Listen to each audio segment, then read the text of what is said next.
Welcome back to the One Question Leadership Podcast. I'm Glenn Caruso, head football coach at the University of St. Thomas, and so happy you tuned in. You know, quite often we get so caught up in the daily grind of work or coaching or recruiting that we don't often take time to reflect. I would encourage everybody to take just a few minutes each day to try and see the bigger picture, to stop and realize that in the end, we're going to be judged on what we choose to believe, who we choose to love, and what we decide to leave behind in the hearts and minds of not just our players, not just our coworkers, but also our children. And remember, if we're doing it right, we're coaching football for life.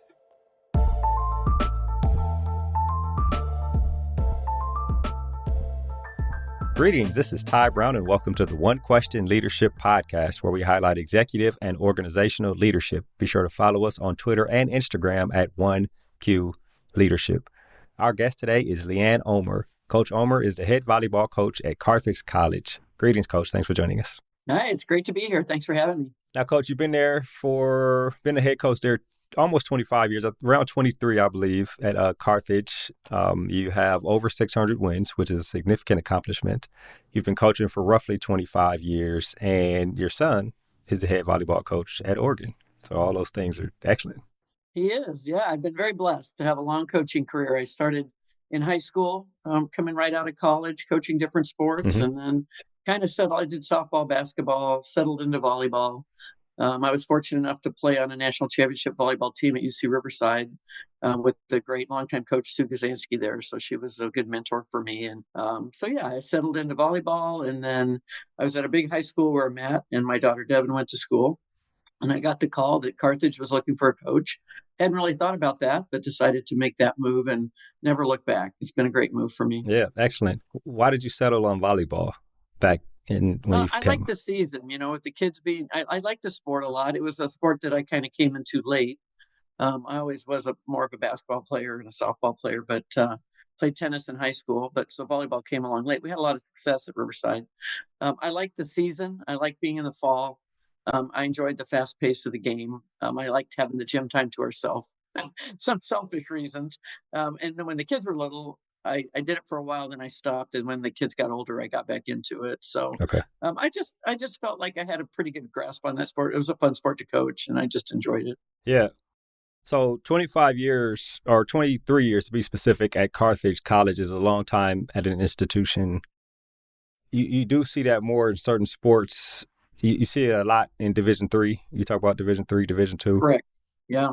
There's an aspect of being somewhere so long where you become, for the lack of a better word, an institution yourself, right? You become a part of the fabric of the institution.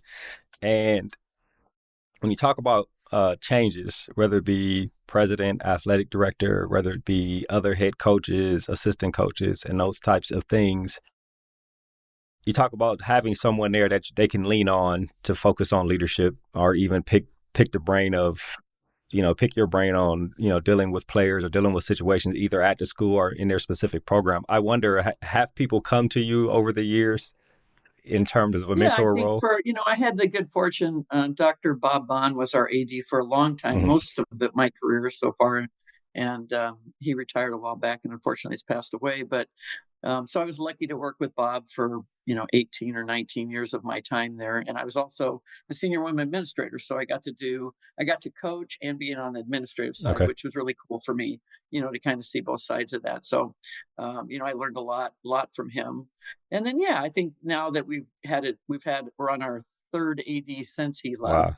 So that's been a completely different situation and unsettling for sure for all of us. Great people. Everybody left for different reasons. That wasn't anything institutional. Some of it was personal, or some other job opportunities came up. But I think we're settled in now. But I think that was a really interesting time, and I think some people leaned on the older coaches. At that time we were really blessed at Carthage to have a handful of coaches that have been there, for a good amount of time. And I think it was probably unsettling for the younger coaches, and just change, right? It's always hard, change for people in general. So I think the administration, our president, vice president, as they went through some of the searches, I was on, many of those committees as we kind of went through that. I always try to help the younger coaches where needed. I mean, they're so smart, and they're so sharp. Like Matt wouldn't need a lot of my help. These young coaches are really are talented. But I think, yeah, just seeing that somebody's been there that long. Because when I came, I had no idea. I was a high school coach. I had no idea how long I was going to be at Carthage, if I was going to be any good at it. So, the fact that the school has allowed me to stay there that long, and the infrastructure is such that you can be successful there, I think is encouraging for the younger coaches. Do you think, I don't even know if this question is answerable, but do you think this is your fourth AD now, right? You said three have come. Correct. Yep. Correct. Do you think the nature of the three ADs that have come and go, or the two and then the one you have now that have come and go, is that the nature of the business? Are people coming and then taking other jobs, or people coming in and then retiring? Like, what do you think it is? Is there something about Carthage, or what do you? I mean, yeah. I think the fact that we had so often when you've had from somebody for so long, this happens where you'll have a little bit of turnover after, because there's so many things in place that he had in place. Okay. And I think sometimes it's harder for the next person to follow a really successful person. Right. And so, every person's reason was different. I think, the school was looking for a little bit of change. And I think our administration had reasons why. Right then we were going through some budget changes, and they wanted to do things a little bit differently. So I think sometimes people come in, make those changes, but maybe they're not your long-term person. They come in, make the changes. I don't think you think they're going to leave, but sometimes they do. And then the second AD, he had been an AD before, but he got a great opportunity in the finance just to make more money. Oh yeah. Just to make more money. And his old school came after him in a different, in giving, and he decided to make that change. And let's face it, being an AD, the hours are hard. You're away from your family. They had young kids. And so now our recent AD is from the area. So I think he has young children, but I don't think he's going to be jumping to the next thing, and I think our administration, here's a good administration learning thing. We're on our third AD since Dr. Bond left. How many more? We can't just keep doing this. Right, at some point. Yeah. I mean, you can, but it's not good. It's not good for the students. It's not good for the school. So I think they're going to do everything in their power to make this work. And, sometimes it's money, sometimes it's perks, sometimes it's just, other things, quality of life, hiring help for him or her, hiring assistant ADs, that kind of thing. So you're not burning the candle at both ends. And there's a lot of pressure. There's the financial pressures and, that they go through. We have a big department. We have 27 sports. So big department, a lot of coaches, a lot of staff. Yeah. You mentioned you did a stint as the SWA. And I was that for a long time. Yeah. And what made you give that up? Did you feel like, okay, I've done enough admin? Or when we had a female AD that came in after Dr. Bond, and so I think she hired a female assistant, and it just made sense for her. It makes sense. Yeah, for her to take that spot. And then since then, like our president AD asked if I wanted to be involved in that, and we have some younger coaches who I just think I've had that opportunity, and I really loved it. I really loved being part of it, but I think Beth, who's doing it right now, our swim coach, has designs on maybe being an athletic director. So I need to just be unselfish about that and let other people have the opportunity that I have to kind of grow their career. Yeah, that makes sense. What were a couple of takeaways you took from that time in terms of understanding administration on a college campus? Yeah, it's hard, right? There's a lot of layers that go on there, and I think as it made me be more understanding of what our leader goes through, of what it's like. It's, they're fighting for us all the time. You have to pick your battles, right? There's never enough money. There's never enough help. Everybody wants assistant coaches. We have GAs. There's just a lot of battles. So they have to go raise money.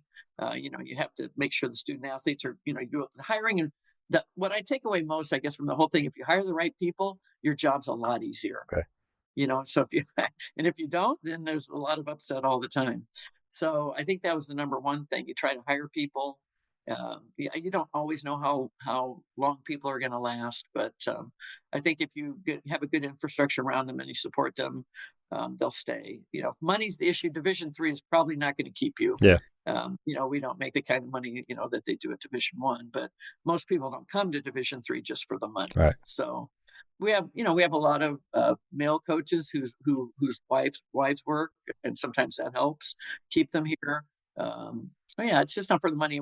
Our coaches often do other things. Like I coach club a lot in the beginning when I first got to Carthage. So you wear a lot of hats at a school like ours. So I think we're very enrollment driven, unlike what my son is doing at Oregon. We are very enrollment driven at Division III. So, I have almost 30 kids in my volleyball program, Wow. Anywhere from 25 to 30. So that's a lot to manage with a small staff. But that's the nature of the beast. So if you don't if you don't like it, it's probably not the place for you. So part of our job, and part of the administration's job is to help the coaches understand that and support them as best you can. Now, your assistants, you have graduate assistants, or you have full-time assistants? Correct. You have graduate Correct. assistants. Graduate Okay. assistants. Yeah. And how many of those do you have? Just one. Just one? Just one GA, and that's a 2-year stint. Okay. We have different so it's great because they're young and enthusiastic, but the bummer is they're gone after 2 years. Like my most recent GA got the head job at Kalamazoo, so she didn't even make it through the whole 2 years. Wow. She got hired right at the first of the year, which is super excited for her. And then I was fortunate to have an assistant coach that got married, lived in the area. She helped out, and she was great. And then she got pregnant. She's going to have a family, so she's decided to stay home with her child. So once in a while, you get lucky, and you find somebody who's willing to put in that time, kind of on a part-time basis, to help. But it's usually just me and a GA. So it's kind of crazy when you look back. Yeah. When you look back at it, to think all that's been accomplished, and with fairly small staff, and so it's been cool. So to me, there's something interesting about that, because you're talking about 30 personalities, right? And you and a graduate assistant, all right? Or you and, if you get a part-time person, or this graduate assistant leaves, right? And you got to have the next graduate assistant. Right. So there's an aspect of leadership which, in my mind, includes assessing the people you lead, right? And also allowing them to assess you. Right. I imagine you lean hard on veteran leadership, right? To manage 30 people and to lead a team. Tell me about that in terms of assessing and then helping people to get in positions where now they're also doing part of the leading on your team, and that aspect of what you do. I think I think you're spot on. I mean, right now, for instance, I'm pretty much on my own. Okay. I was fortunate to pick up one of our swim GAs, also a volleyball guy, and he's helping out in the spring, and he's going to help a little in the fall. He's awesome. But it's me mostly, and then him sometimes. So, I need them. I need our older kids to help out, and they're amazing. They do a great job, and it's really good for them. I've kind of gone away from captains and gone more to a leadership council. Okay. So I have a few. I think we have like 3 seniors and then a couple juniors and three juniors, sophomore, and freshman. So we get some feedback from all the different levels. I get help from all of them, and I also have a manager, and he's helping out. He can hit some balls in, chip balls in, that kind of thing. Okay. But more than ever now, which is kind of fun for me, sometimes watch what you wish for, right? You get a lot of staff, and you manage your staff, and that can go well or cannot go well depending on how things go. So sometimes it's been great having my staff. This is kind of a good time for me, once again, to reinvent myself, which you have to do all the time in this business, and connect with my team in a different way now, because it's just me. They only have me pretty much to go to. And so me to get to know them more, to count on my older players, and they've been great. We just had a player in the office the other day that's been struggling, and they came in, and we kind of had a little bit of an intervention and worked with her, and they were awesome. I'm always so impressed with them when the chips are down and their teammates need them. Just how much knowledge they have and how much compassion and support, for their teammates. So it always reinvigorates me and re-energizes me when I see the kind of people that they are. And you have to pick the right ones. Obviously you have to kind of vet that out and find the ones that you think will be helpful. And so it's been really good for them, and it's really good for me. And I count, if the locker room is not good, we're not going to be okay. Okay. And I've had that experience where the locker room was not good, and we woefully underachieved, because there was just too much going on in there.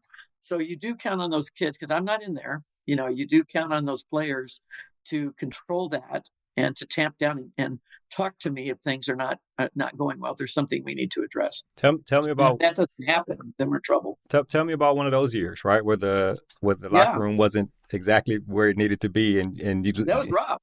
Yeah, that was not real fun. And I thought, here we have. I think that might have been.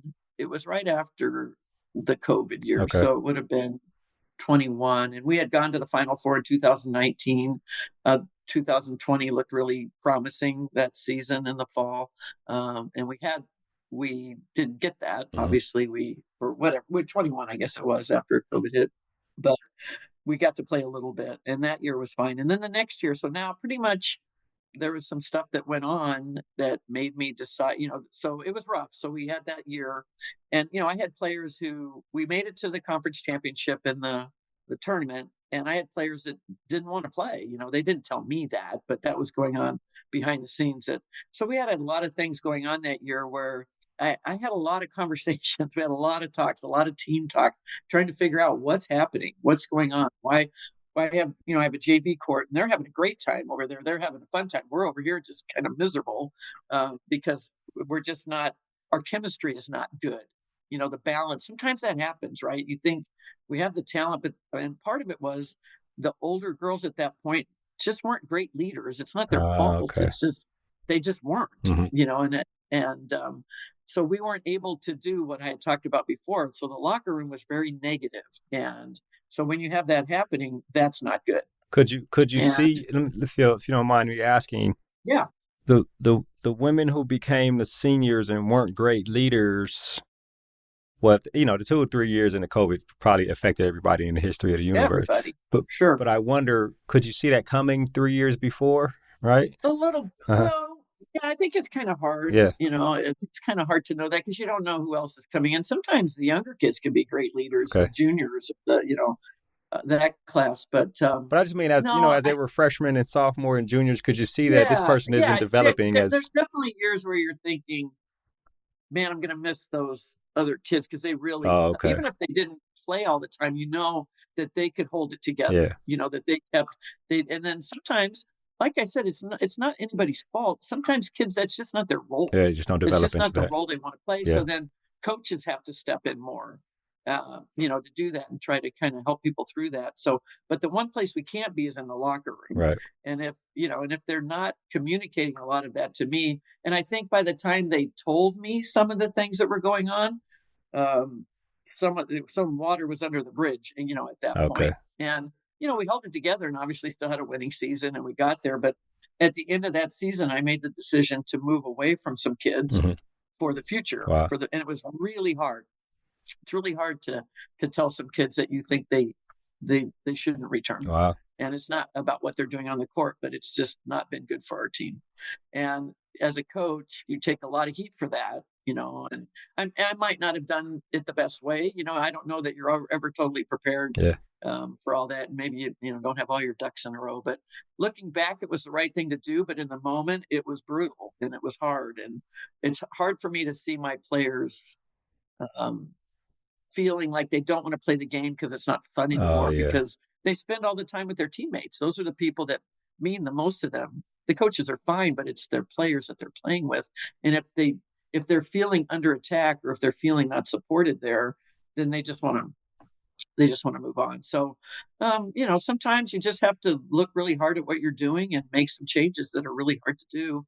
And fortunately for me, my administration backed me up because there was definitely some kerfluffle from all that.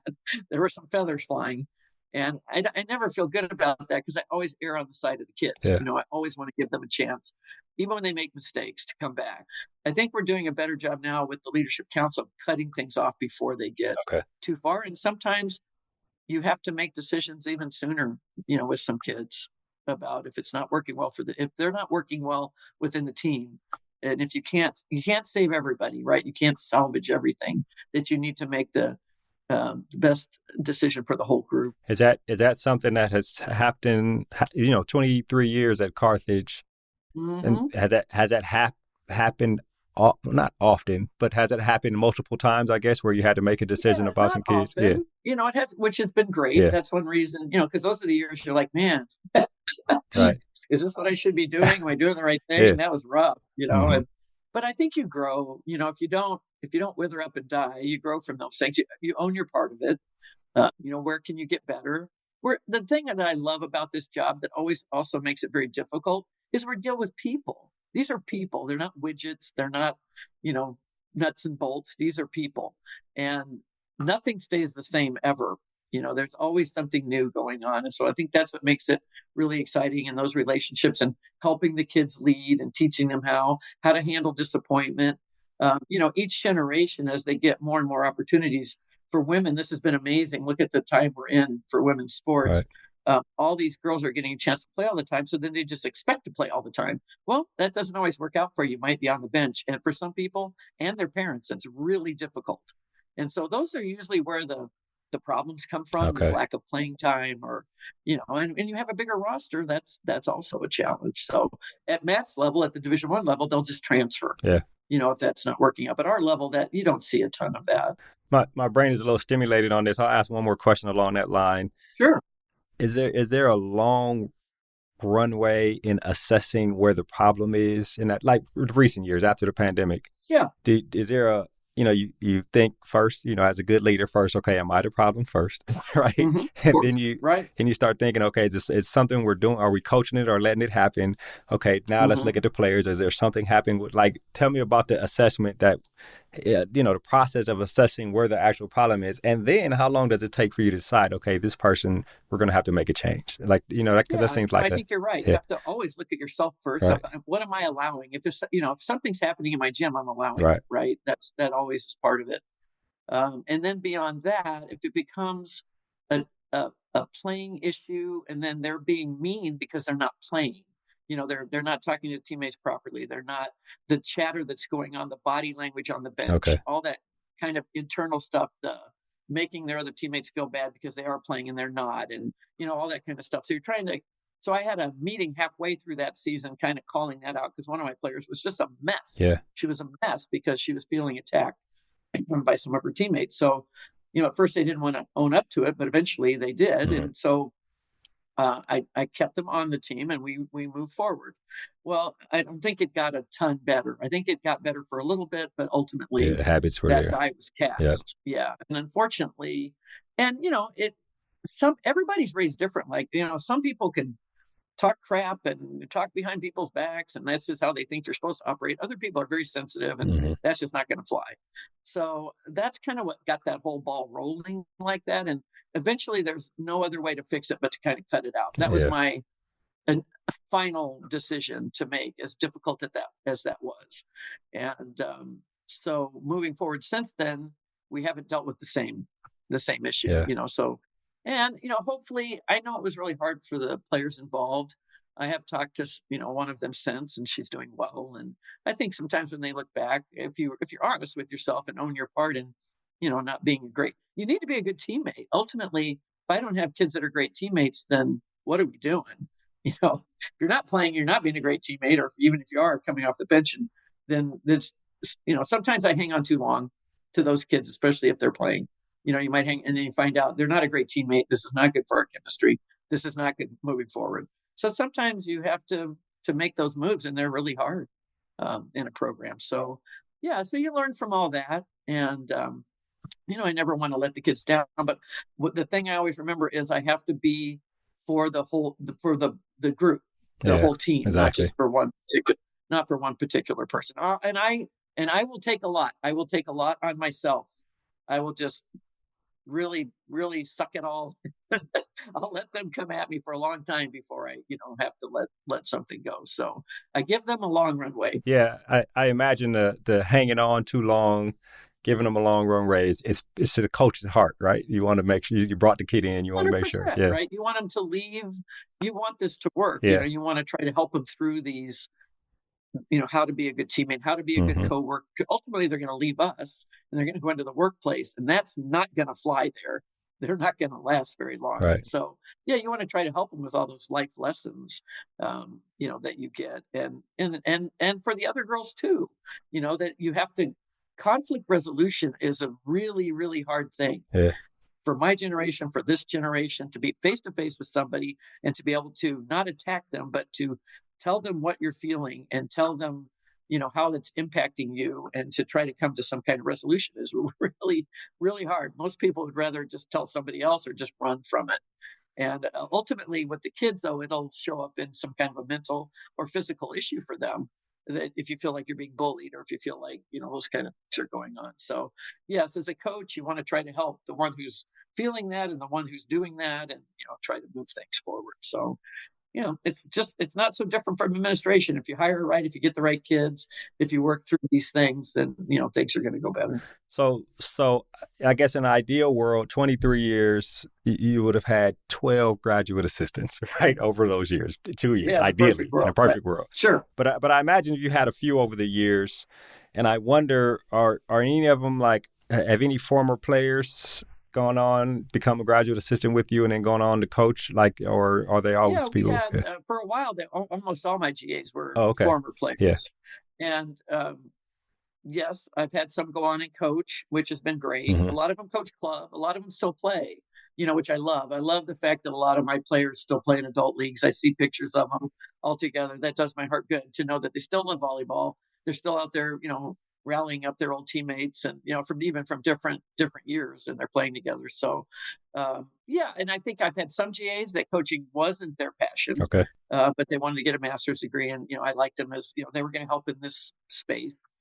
So if you can find the ones who want to coach, that's better, the best, right? Because then they're going to be there and they're really invested in the whole process. So the one I have coming in this next year played for a competitor in the conference, and she's a great kid, and she wants to be a coach, and she's super excited. And it's great for me. I mean, being my age, having done this for a long time, being an older coach, it's great to have a younger presence there to can relate to the kids. And I try to stay relevant like that, but I'm still older. And there's some things I'm not gonna know as well. But so to have them and get their feedback, and for the girls to be able to, I always want the players to feel like they can come talk to me. But I get it. Sometimes you want to talk to somebody who's a little bit younger or closer in age. I understand that. So did Matt, was he a graduate assistant with you, your son? He wasn't technically a grad assistant, but he always coached with me. Okay. And we had him when I started at Carthage. I started the men's program, and so we started as a club.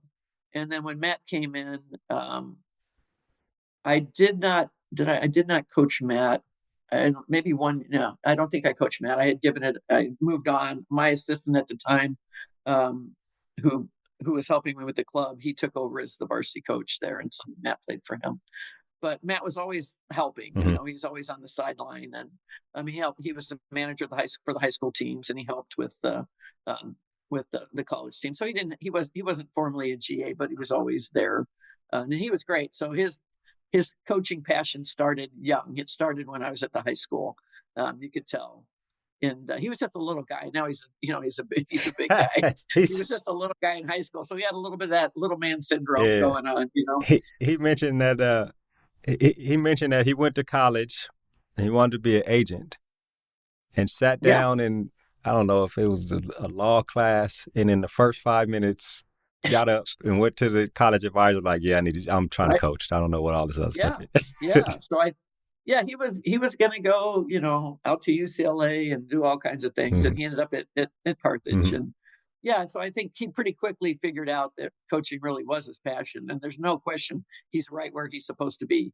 He could be an agent. He could be the president of the United States. He could be a lot of things. But right now, I think he's right where God meant for him to be. He's coaching, and he's great at it. And, I pick his brain all the time. We were just in Indy recruiting together, mm-hmm. which is fun when that opportunity comes up that we can be in the same place. And it's fun to go watch his courts a little bit. We're not watching the same courts, obviously for the same kids, but it's kind of fun to see, where his career has gone and where he's at. And it's fun to kind of see those kids at that level. And then he comes and hangs out with me a little bit. He's great.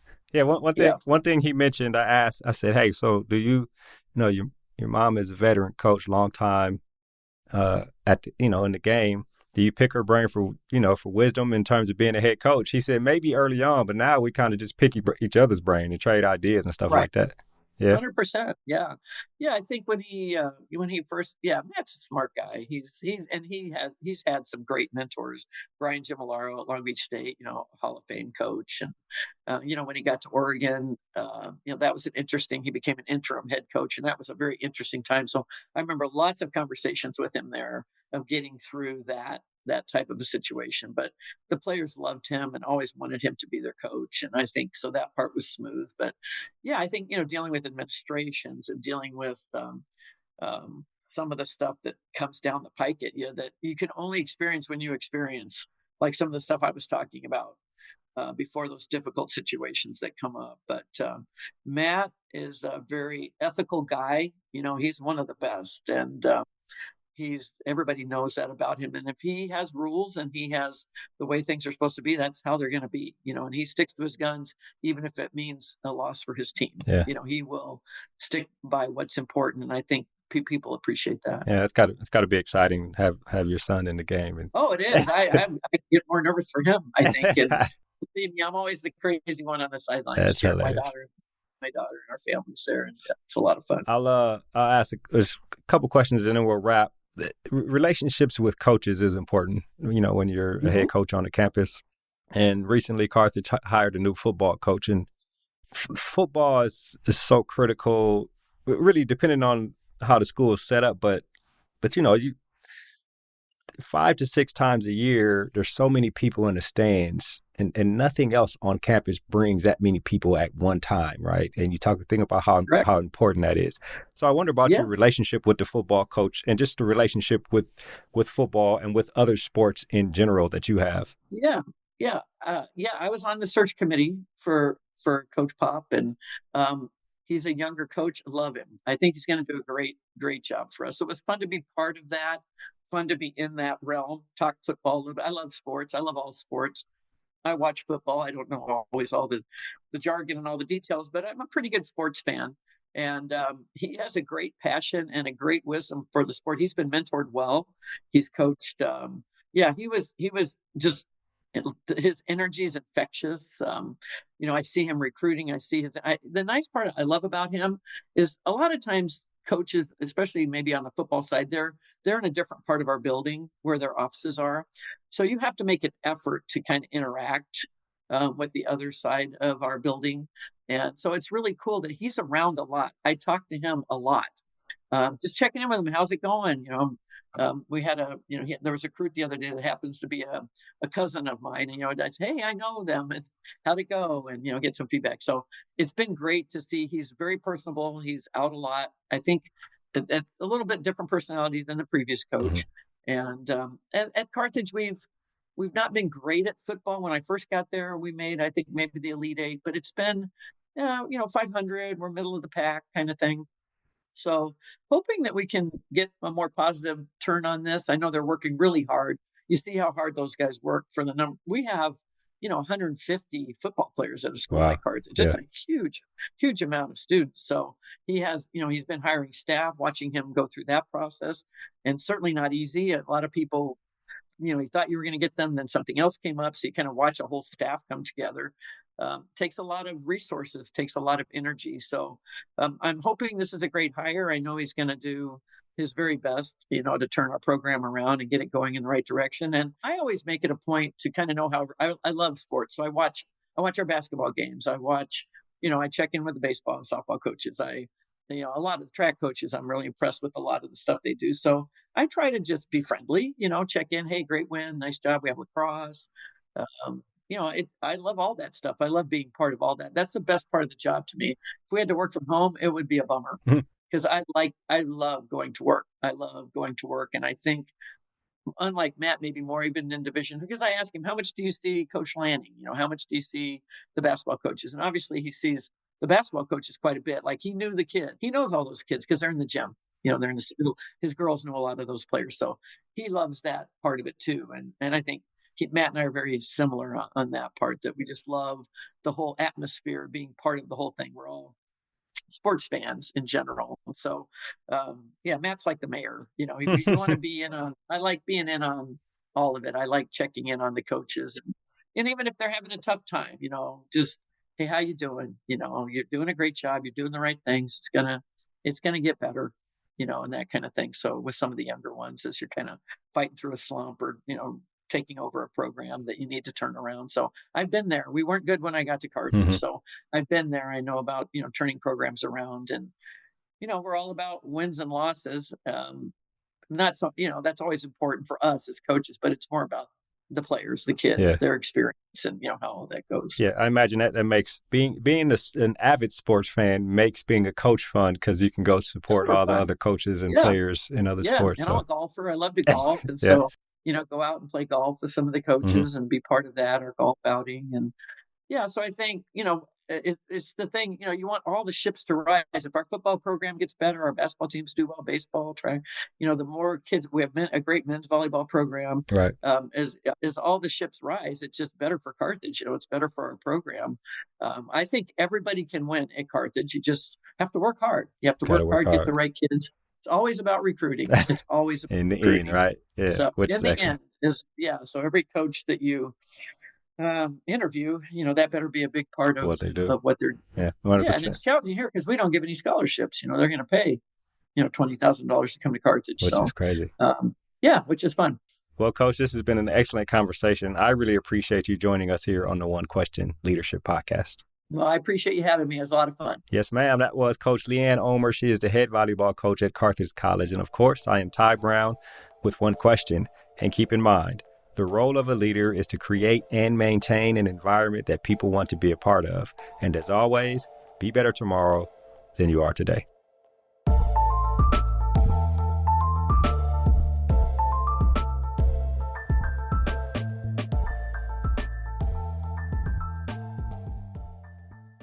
This episode of the One Question Leadership Podcast is produced by Spades Media Group, solving problems using creative leadership.